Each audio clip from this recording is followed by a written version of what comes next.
이 시간 은혜 받을 말씀은 갈라디아서 5장입니다. 갈라디아서 5장 13절로부터 26절 말씀, 13절로 26절 우리 천천히 교독하겠습니다. 형제들아, 너희가 자유를 위하여 부르심을 입었으나 그러나 그 자유로 육체의 기회를 삼지 말고 오직 사랑으로 서로 종노릇 하라. 온 율법은 내 이웃 사랑하기를 내 자신같이 하라 하신 말씀에서 이루어졌나니 만일 서로 물고 먹으면 피차 멸망할까 조심하라. 내가 이르노니 너희는 성령을 따라 행하라. 그리하면 육체의 욕심을 이루지 아니하리라. 육체의 소욕은 성령을 거스르고 성령은 육체를 거스르나니 이 둘이 서로 대적함으로 너희가 원하는 것을 하지 못하게 하려 함이니라. 너희가 만일 성령이 인도하시는 바가 되면 율법 아래에 있지 아니하리라. 육체의 일은 분명하니 곧 음행과 더러운 것과 호색과 우상 숭배와 주술과 원수 맺는 것과 분쟁과 시기와 분냄과 당짓는 것과 분열함과 이단과 투기와 술 취함과 방탕함과 또 그와 같은 것들이라. 전에 너희에게 경계한 것 같이 경계하노니 이런 일을 하는 자들은 하나님 나라를 유업으로 받지 못할 것이요 오직 성령의 열매는 사랑과 희락과 화평과 오래 참음과 자비와 양선과 충성과 온유와 절제니 이 같은 것을 금지할 법이 없느니라. 그리스도 예수의 사람들은 육체와 함께 그 정욕과 탐심을 십자가에 못 박았느니라. 만일 우리가 성령으로 살면 또한 성령으로 행할지니 헛된 영광을 구하여 서로 노엽게 하거나 서로 투기하지 말지니라. 아멘. 우리 한번 같이 합니다. 하나님은 영원하시다. 영원이라고 하는 이터널이라고 하는 것은 끝이 없는 것을 의미합니다. 시작도 없고 끝도 없이 항상 존재하는, 그래서 소멸되지 않는 상황을 우리가 이제 영원하다 이렇게 말하기도 합니다. 만물은 끝이 있습니다. 왜냐하면 누군가가 만드셨고 또 창조된 우리들이 이제 또 만드신 그런 부분이기 때문에 창조주 외에서 기한이 정해지고 사실 우리는 개인적 그런 인생적 종말이 있지만 인류적으로 보면 피조물의 마지막도 사실 끝이 있다는 것을 알려주기 때문에 무한한, 그 영원하다 하지 않고 유한한 끝이 있는 이런 상태인 것을 보게 됩니다. 그런데 성경에서 유일하게 영생에 관한 것들을 이제 말씀하고 또 허락하신 부분들이 하나님 외에는 없는 것을 보게 됩니다. 영생이라고 하는 것은, 영원히 산다고 하는 것을 우리가 의미한 걸 알고 있는데 바로 첫 번째가 하나님이시죠. 끝도 없고 시작도 없고 이런 부분들을 보면서 우리가 하나님이 영원하시다 말씀하고, 인간도 마찬가지 영혼에 관한 부분들은 영생합니다. 이미 영생하는 영을 주셨기 때문에 하나님의 그 속성을 우리가 가졌기 때문에 영원한 삶을 살게 됩니다. 그런데 우리가 이제 육체를 입고 있는 동안에는 한계가 있고 영혼이 이제 육체를 벗어날 때에는 신령한 몸을 입게 되고 그 몸으로 영혼이 사는데, 성경에 이제 죽음이라고 말할 때에, 이 끝이라고 말할 때에 우리가 그 부분에 대해서는 살아있는 신령한 몸을 가지고 영원한 생명이 아닌 영원한 불못에 던져질 때에 이때를 이제 둘째 사망이라 이렇게 말하기도 합니다. 그것은 영혼이 소멸되거나 없어지는 게 아니고 바로 영혼이 존재하긴 하는데 하나님께 돌아가야 될, 곧 창조주에게 돌아가야 할 영혼이 이제 가지 못하고 영원한 불못이나 이 나락에 떨어졌을 때를 우리가 둘째 사망이라 이렇게 말하는 겁니다. 천국에 갔다 할지라도 천국에 가신 분도 영원한 생명을 가진 것이고, 영원한 지옥에 갔다 해도 거기서 역시 마찬가지 영원한 생명을 가지긴 합니다. 그러나 그 영원한 생명 그거 가지고 하나는 영원한 불못에 던져지고 하나는 영원한 하나님과 함께 거하는 이제 원래 있던 곳으로 돌아가는 이런 과정이 되겠지요. 그래서 우리가 우리의 생명도 영원하고 하나님도 또한 영원하다는 것을 말씀하는 겁니다. 주님이 이 땅에 오셔서 우리에게 하신 것은 이 영원한 생명이 제대로 된 길을 가게 하려고 오신 겁니다. 물론 죄라고 하는 이 하나의 단서가 있어서 이것 때문에 씻어주고 덮어주는 그런 피와 살을 경험하신 주님을 보게 되는데, 가장 궁극적인 것은 이미 하나님과의 관계 속에서 단절된, 그래서 영원히 살긴 사는데 사는 것이 영원한 하나님과의 사는 영원한 생명이 아닌 영원한 사망의 길로 들어가는 이 부분을 보고 이 길로 가지 않도록 배려해 주시고 새로운 길을 열어놓으신 길이 바로 예수, 바로 구원의 길이라는 겁니다. 오늘 저와 여러분들은 이와 같이 구원의 길 갔다는 것은 영원한 목숨, 영원을 가지고 영벌이 떨어지는 것이 아니라 하나님이 원래 창조하신 그 본 곳으로 돌아갈 수 있도록 예비해 놓으신 길을 가는 것이 신앙생활이에요. 그러니까 육체는 어차피 소멸됩니다. 사람은 태어나서부터 약 20세 넘어가면은 이 피부가 이제 30대 넘어가면 노화된다고 그러죠. 아무리 문명의 그런 위기를 가지고 화장을 하고 많은 그런 것들 요즘은 선전을 많이 하는데, 젊어지려고 또 유지하려고 노력하는 그런 많은 화장품을 쓰더라도 피부 세포의 노화는 어떻게 막을 수가 없다고 그러죠. 그래서 우리가 우리 주변에 보면 아이들도 있지만 젊은이들 팽팽한 피부가 정말 곱고 아름다운 그런 젊은이도 있지만 세월이 흘러서 주름이 많이 가고 이빨도 듬성 빠지고 머리도 휘어지고 이렇게 굽어진 그런 많은 세월을 사신 분들도 보면 그 사람의 다음이 그렇다는 것을 알려주는 본보기도 되다는 거예요. 누구나 인생은 늙을 수밖에 없고 때가 되면 흙으로 소멸될 수밖에 없다는 겁니다. 그래서 우리 영혼의 때에 대하여 말할 때에 이 죽은 자들에 대해서는 전혀 그것을 말하지 않습니다. 성경은 이미 육체를 떠나버린 영혼에 대해서는 살았다 죽었다 말하지 않는다는 거예요. 이미 그 결론이 났기 때문에 그렇습니다. 언제냐? 육체가 살아있을 때에 그 결론이 난다는 거예요. 그런데 우리는 육체의 삶을 살 때에 우리의 삶을 사는 거예요.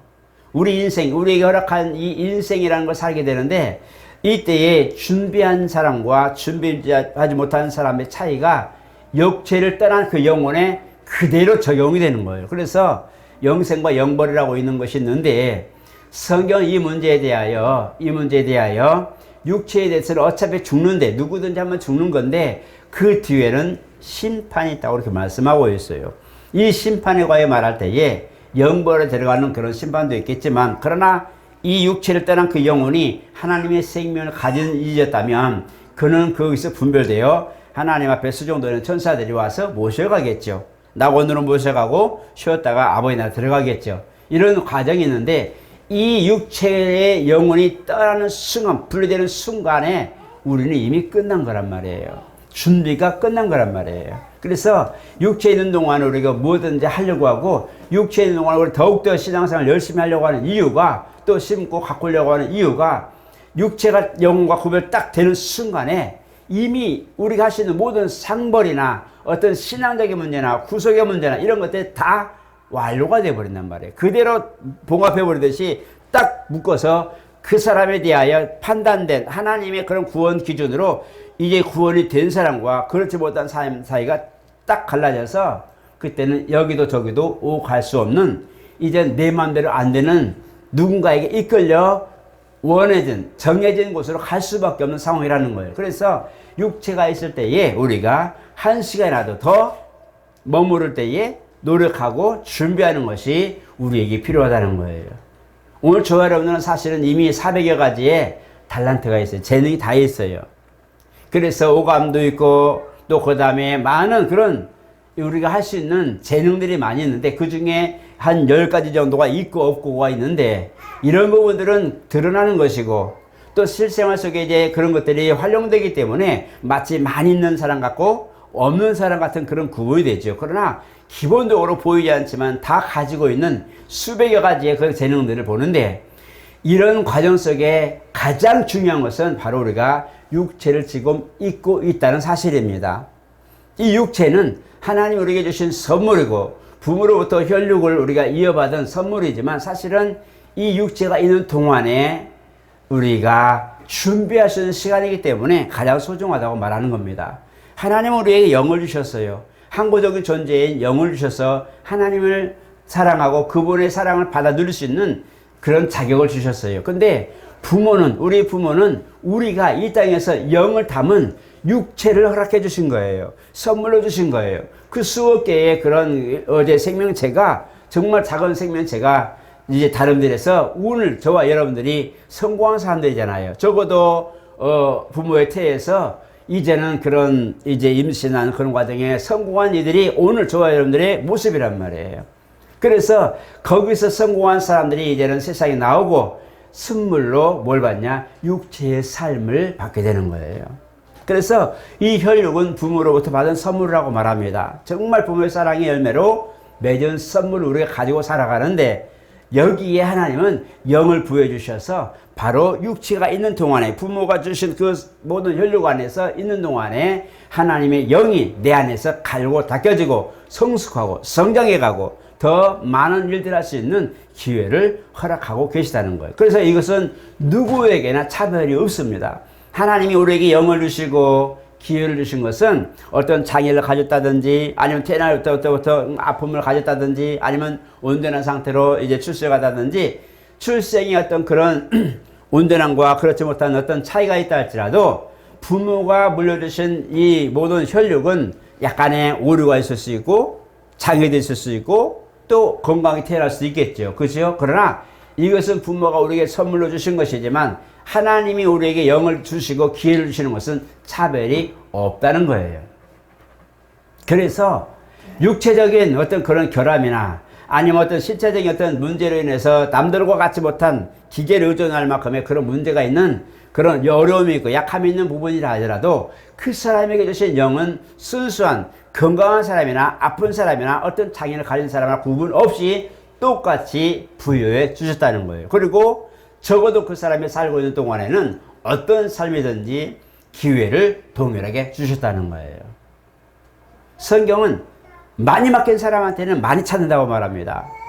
적게 맡긴 사람한테는 적게 찾는다는 거예요. 그래서 마태복음 5장에도 한 달란트 맡긴 사람, 2달란트 맡긴 사람, 또 5달란트, 또 10달란트 이렇게 각각 하나님의 그 사람의 분량대로 육체에 소용되는 어떤 그런 재능대로 아니면 어떤 할 수 있는 역량대로 맡겼다는 거예요. 목회자에게는 말씀을 더 많이 알아야 되고 기도도 하고 성도들 돌아볼 수 있는 그런 안목이 있어야 되고 있어야 되잖아요. 그런 것들이 있어야 되고 그래야 목회를 할 수 있죠. 만약에 그런 부분이 없으면 평신도와 다를 게 없겠죠. 그런데 그들에게는 그만큼의 영향을 주어서 많이 찾는다는 거예요. 그러나 우리가 일반적으로 성도들은 구원받은 그 은혜만 해도 감사하고 정말 영혼의 살은 자체만 해도 기쁘기 때문에 그들에게는 1달란트를 맡기든 2달란트 맡기든 작게 맡겨도 거기서 그 사람의 공평하게 하나님 보시기에 공평하게 맡겨서 그가 이제 육체를 떠나는 순간에 그것이 하나하나 기록된 걸로 상급이 있다고 말하는 거예요. 그래서 10개를 받은 사람도 동일한 하나님의 칭찬이 있고 2개를 받아서 2개를 남긴 사람이라 해도 10개 남긴 사람하고는 비교가 안 되겠죠. 그러나 2개를 가지고 2개를 남긴 사람도 하나님 보시기에는 잘했다 칭찬하는 그런 과정이 되는 겁니다. 그러니까 우리가 보기에는 아니란 말이에요. 우리가 보기에는 여유롭고 학식도 있고 힘도 있고 재능도 있고 뭐가 큰일 할 것 같은 그런 사람들 보면 엄청난 상급이 클 것 같아요. 그러나 육체의 그런 유익함과 육체의 강건함과 가지고 있는 재능이 더 많다 해서 하나님이 더 상급이 크고 작은 게 아니라 막힌 상태에서 그 사람의 영향대로 맡겨진 상태에서 최선을 다한 이것을 보고 주님이 상벌이 있다는 거예요. 오늘 우리가 오해하는 것이 그런 겁니다. 많이 연보하고 많이 봉사하고 정말 두드러지게 저 사람은 진짜 훌륭한 하나님의 사람이라고 누군가 봐도 인정할 만큼의 그런 주의라는 사람들이 있고 어떤 이들은 정말 알게 모르게 그냥 보면 맨날 그냥 교회 왔다 갔다 하는 사람 같은 그 다음에 종사에도 그냥 아무도 모르게 그렇게 소소한 일을 하는 그런 부분으로 우리가 보이지는 그런 게 있단 말이에요. 사람에는 판단 기준이 있어요. 사람마다 다 판단 기준이 있어요. 그래서 그 기준을 따라 사람을 보기 때문에 다 평가가 달라요. 그래서 어떤 사람을 볼 때는 칭찬하는데 다른 시각에서 보는 사람은 욕을 하죠. 오늘 인터넷 같은 데 보면 댓글들이 참 많이 있는데 무슨 좋은 일 하든지 반드시 거기는 잘했다고 칭찬하는 댓글이 있고 거기다 비꼬는 사람이 있고 다양한 그런 댓글들을 달죠. 마찬가지라는 거예요. 이게 사람의 평가예요. 적어도 그 사람이 소속된 그 환경과 가치 기준으로 보다 보니까 나는 A를 원했는데 저 사람 B를 했어. B를 원하는 사람은 잘했다고 하는 거고 A를 원했는데 B를 하는 사람은 뭐야 왜 저거 했지? 라고 말한다는 거예요. 그러나 중요한 건 그는 무언가를 하든지 아랑곳하지 않고 자기의 길을 가고 있잖아요. 우리 영에 대해서는 하나님 이와 같이 육체의 결함이나 상황이나 삶이나 형태의 그것을 기준으로 보는 것이라 그 사람에게 영향에 따라서 맡겨진 상태를 보고 거기서 최선을 다한 모습을 보고 하나님은 그 기준으로 사람을 본다 이거예요. 그래서 사람은 이제 외모로 모든 걸 바라보지만 하나님은 중심을 보신다고 이렇게 말씀하고 있는 거예요. 오늘 저와 여러분 어떻습니까? 적어도 나는 하나님이 맡겨주신 일들에 대하여 적어도 나는 내 영향에서는 최선을 다했어 라고 할 수 있는 그것을 가지는 것이 굉장히 중요합니다. 제 일을 하면서 이제 이 운동장을 많이 제가 수리하고 다니는데 1년을 했는데요. 목사님하고 둘이 이제 일을 했는데 마찬가지에 손이 빠른 저는 많이 하게 되죠. 근데 그분은 그런 일 안 해보신 분이라 일을 하면은 허점이 많고 자기는 정말 최선을 다해요. 그냥 정말 차근차근 열심히 해요. 자기 나름에는 최선을 다한 거예요. 근데 제가 3개를 하면 그분은 하나를 지금 마치고 못할 만큼의 일을 그렇게 하셨어요. 일을 시키는 사람은 뭐가 필요해요? 능률이 필요하잖아요. 뭐 잘한다, 나름대로 최선을 다한다, 깔끔히 이게 문제 아니라 얼마만큼 해서 이윤을 남겨야 되는 거 아니에요? 근데 이윤을 남기는 게 아니고 나는 최선을 다했는데 내가 할 수 있는 게 최선인데 그래서 저한테 하소연을 하죠. 나는 말이야, 응? 내가 정말 최선을 다하고 정말 깔끔하고 나는 내가 열심히 했는데 나한테 뭐라고 한다? 여러분들은 어떻습니까? 한번 생각해 보세요. 누군가는 정말 열심히 해서 3개의 일을 마쳤는데 어떤 사람은 반도 안 돼서 하나밖에 못했다. 이럴 때 평가는 어떨까요? 그 사람은 자기의 일에 합당하지 않은 거겠죠. 왜? 이익을 남기는 게 아니고 오히려 도리어 손해를 보니까. 그러니까 그 사람 뭐하게 돼요? 3개를 하는 사람은 남기니까 더 일하고 시킬 것일 것이고 하나 남긴 사람은 저 사람 일 못하는 사람이라고 하겠죠. 이게 사람의 판단이죠. 이게 몇 번에 그런 얘기가 나는데 그랬죠.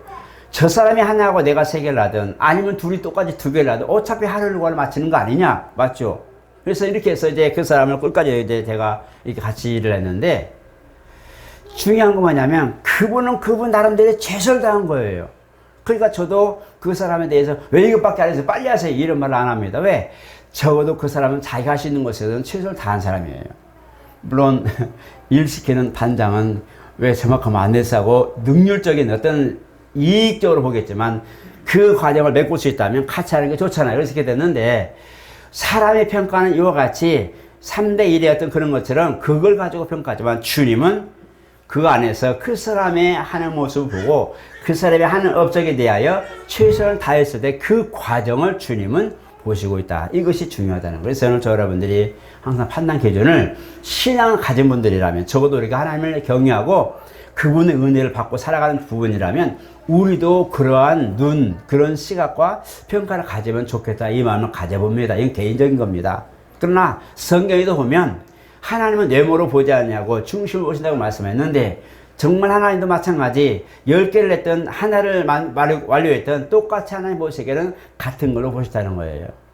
만약에 시몬, 베드로와 그 다음에 안드레, 야고보, 요한 정말 주님의 수제자들이 있죠. 그들은 겟세마네 동산에서 그 기도할 때도 이 두 파트로 나눠 하나는 제자들은 많은 무리들은 밖에 있고 그 다음에 돌 던진 한 20-30m 떨어진 데서는 이 수제자들 내려놓고 야 내가 저쪽에 기도할 테니까 너희도 기도해라고 오히려 더 기도를 부탁하죠. 그리고 주님은 저쪽 가서 주여 하실만 하면 이 자는 내게 옮기시옵소서 기도하는데 그 남겨진 제자 그리고 수제자라고 정말 그 하나 주님이 직접 불러서 여기서 너희들 날 위해 기도해줘 한 부분이지만 어디에도 베드로야 네가 진짜 상이 많다.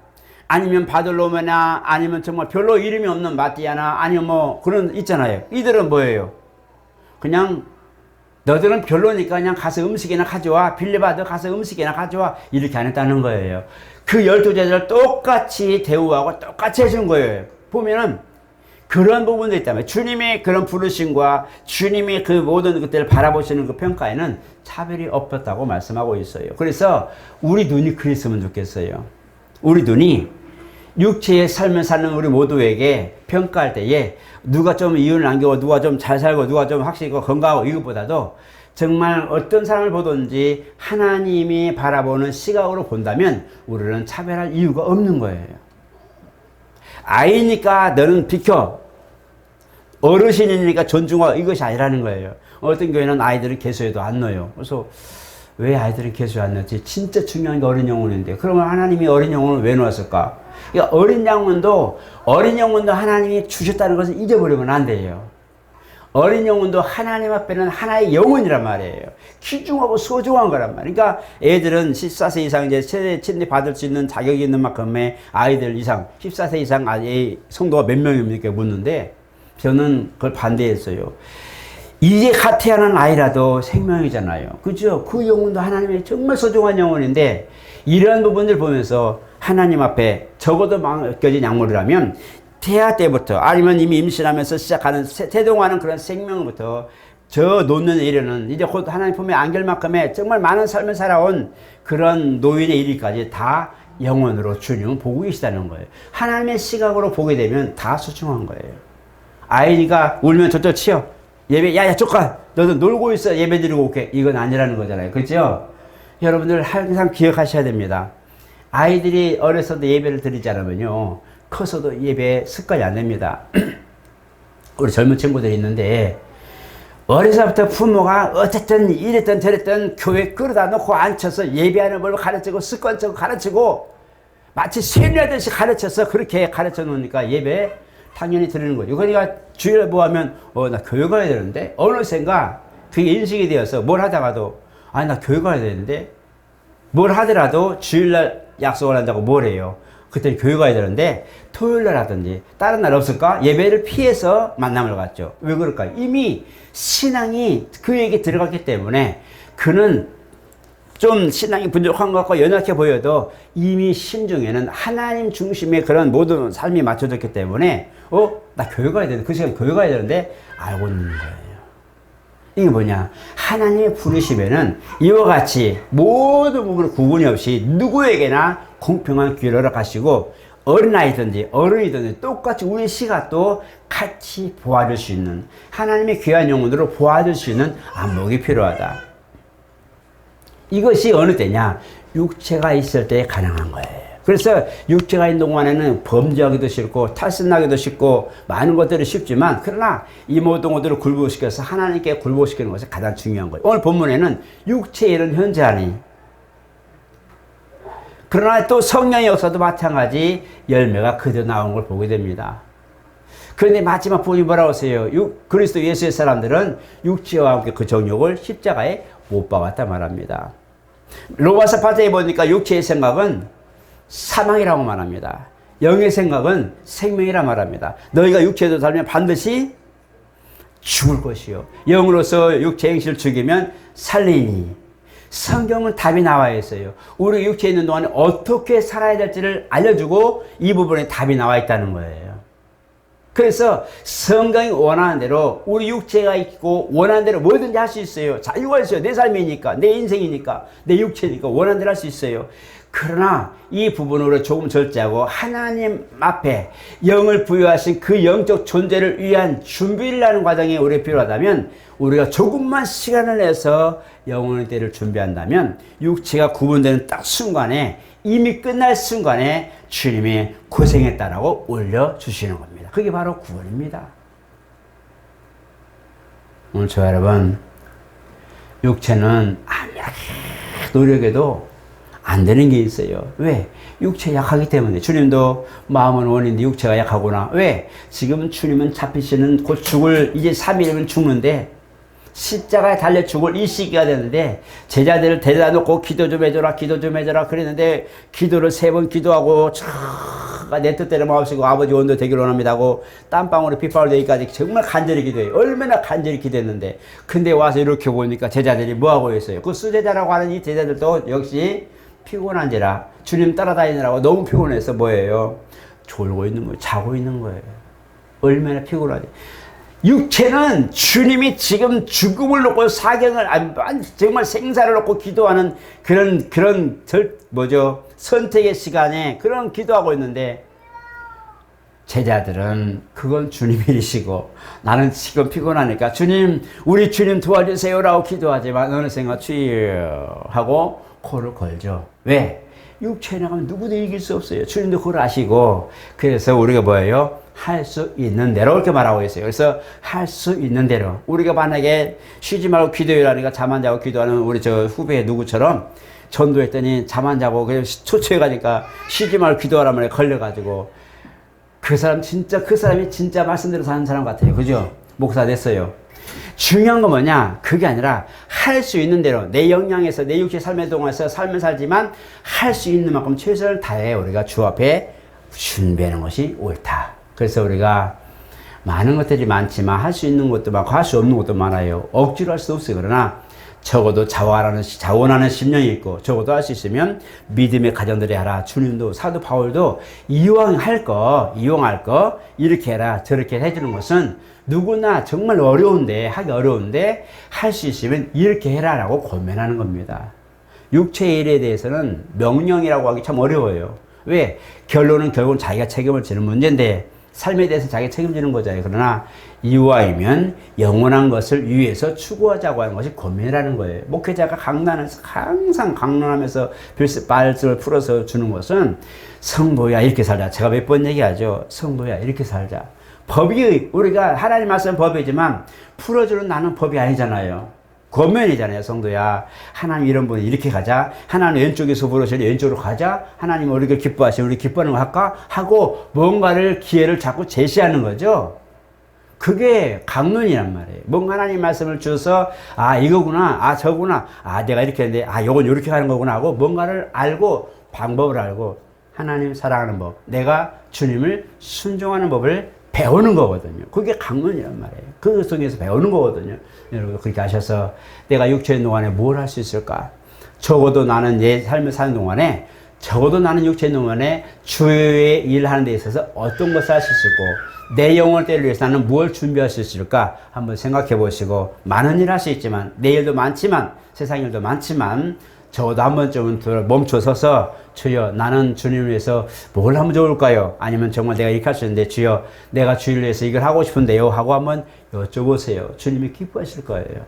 아시겠죠? 그런 것처럼 육체에 있는 동안에 모든 걸 다 방해하는 데 쓰지 마시고 적어도 하나 정도라는 아니면 내게 있는 어떤 재능이나 탤런트가 있고 뭔가 특징이 있으면 주여 나 이것을 주를 위해 쓰기 원합니다. 내 영혼을 때를 위해서 주를 위해 내가 쓰겠습니다라고 고백할 수 있는 신앙 고백이 있었으면 좋겠습니다. 이런 신앙 적어도 육체가 있는 동안에 기회가 있는데 이렇게 내가 노쇠해서 힘이 없어서 이제는 눈을 감기 전에는 내가 신앙이 있는지도 없는지도 모르잖아요. 그렇죠? 거의 그냥 눈만 감고 있는 상태, 의식이 없는 상태 사실 이따 가시는 분도 많은데 마지막에 주여 내가 주님 믿습니다. 주님 품에 안기겠습니다 하고 나 받아주십시오라고 눈을 감도는 별로 없습니다. 별로 없어요. 대부분 병원에서 이렇게 이제 가는데 그냥 의식도 없이 그냥 호흡기 꽂다가 그냥 빼면 그냥 멈추는 그렇게 가시는 분이 많아요. 그러니까 한 일주일이든 한 달이든 그냥 의식도 없이 이러고 있는데 저 사람 예수 믿고 구원 받았는지 안 받는지 모르겠어. 왜냐하면 치매나 앞에 치매나 막 그런 칼륨인가요? 막 그다음에 염산 소금 나트륨 잘한다. 나트륨이 부족하면 막 엄청난 혈기 나오거든요. 감당이 안 된다고 그러죠. 그러다 의식을 잃어버려서 만약에 가게 돼서 여러분 뭐라고 말할 거예요? 실컷 줘가고 교회가 뭐야? 목사가 말이야 사람 잡고 만약에 그렇게 해서 갔단 말이에요. 교회도 안 다니고 이분에 대해서 뭐라고 할 거예요? 신앙생활 몇십 년 동안 잘했는데 갑자기 그런 병이 걸려가지고 마리아 교회가 막 했으면 그러다 갑자기 여기 떨어져서 의식을 잃고 그냥 가셨어. 어쩔 거예요 이걸. 그러면은 자녀들이 보고 목사님 우리 어머니 구원 받았어요 못 받았어요? 마지막 신앙생활 하나님 예수 부인하고 교회 부인하고 목사 요고 난리 났네. 우리 구원 받았는지 모르겠어요. 이럴 거 아니에요? 그죠? 중요한 건 뭐냐면 그런 일이 있기 전에 그가 평상시에 가졌던 신앙으로 보는 거란 말이에요. 그걸 보고 마지막에 이렇게 아픔이 있어가지고 막 부인하고 막 난리칠 때 하더라도 주님이 그것은 아픔이잖아요. 질병이잖아요. 그러면 여러분 잘 이해하셔야 돼요. 영혼이 이미 구원받은 사람도 육체가 약할 때는요, 육체의 결함이 나올 수 있단 말이에요. 그죠? 그런 게 있다면 이럴 때는요, 육체의 결함이 나와서 막 난리치고 교회를 부인하고 막 교회당하고 난리치는 이런 부분이 있단 말이에요. 이럴 때에 그가 살아생전에 항상 하나님을 사랑했던 그 신앙을 보시고 그 사람은 영혼은 구원받았지만 육체랑으로 뭐해요? 더 이상 하나님과 일할 수 있는 기회를 잃어버린 거잖아요. 그죠? 아, 이제는 주님 앞에 우리가 가실 때가 되구나 하고 그냥 기쁨으로 보내주실 때 있단 말이에요. 그런 부분은 여러분들이 오해하지 마시고, 그럼 지옥 가는 거 아니야? 주님 부인은 지옥 가는 게 아니라, 아, 이때는 주님이 구원하셨지만 육체의 약함으로 말미암아 그가 이런 상황이 보였을 때는 하나님이 영혼에 관한 것을 이미 책임지셨는데 육체에 일할 수 있는 기회가 많이 안타깝다라고 보는 거예요. 그죠? 이제 아시겠죠? 그걸 모르면 갑자기 지옥 가는 거 어떡하지? 예수 할매다 막 부인하면 지옥 간다는 어떡하지? 그렇게 오해하지 마시고 육체가 정말 아프니까 이런 일이 나온 것을 보시고 우리가 그런 것들은 좀 아셔야 된다고 말씀드리는 거예요. 이런 걸 아셔서 정말 6일에도 적어도 우리는 육체에 있는 동안에 주를 위해서 뭔가를 남길 수 있는, 적어도 업적을 남길 수 있는, 나이 들면요, 그거 하지도 못해요. 정말 하고 싶어도 못하는데, 젊었을 때, 한 시라도 젊었을 때에 주를 위해서 우리가 뭔가 남기면, 주님을 그걸 기억하시고, 네가 진짜 젊었을 때 고생했다. 늙어서 내가 많이 힘들고 어려웠는데, 내가 이해해, 고생했어 하고, 우리 칭찬하실 거 아니에요. 그죠? 그만한 뭔가는 업적을 남기고 가자. 저는 이것을 말씀하고 싶습니다. 오늘 저 여러분, 살아있을 때, 하나님 앞에 남길 만한 정말 큰 상관없다. 쟤는 이건 진짜야 할 수 있는 뭔가의 업적을 남기시기를 예수로 축복합니다. 거룩하신 하나님 감사합니다. 오늘 이 시간 우리는 지금 살아있어 코로 숨을 쉬고 말로 하고 듣고 볼 수 있고 맛도 볼 수 있는 미각도 가지고 살아있습니다. 이 살아있다고 하는 이 기간이 얼마나 소중한지 다시 한번 우리가 돌이키게 돌아보게 도와주시고 정말 육체에 있는 동안에 주님이 우리에게 주신 영적 존재, 항구적인 존재를 돌아볼 수 있는 안목이 있게 도와주시옵소서.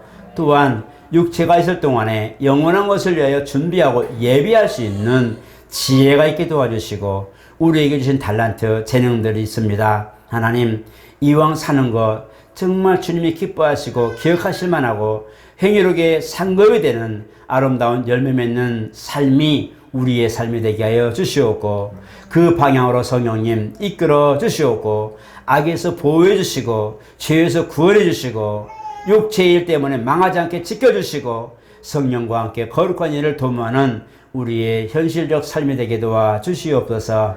예수 이름으로 기도드리옵나이다. 아멘.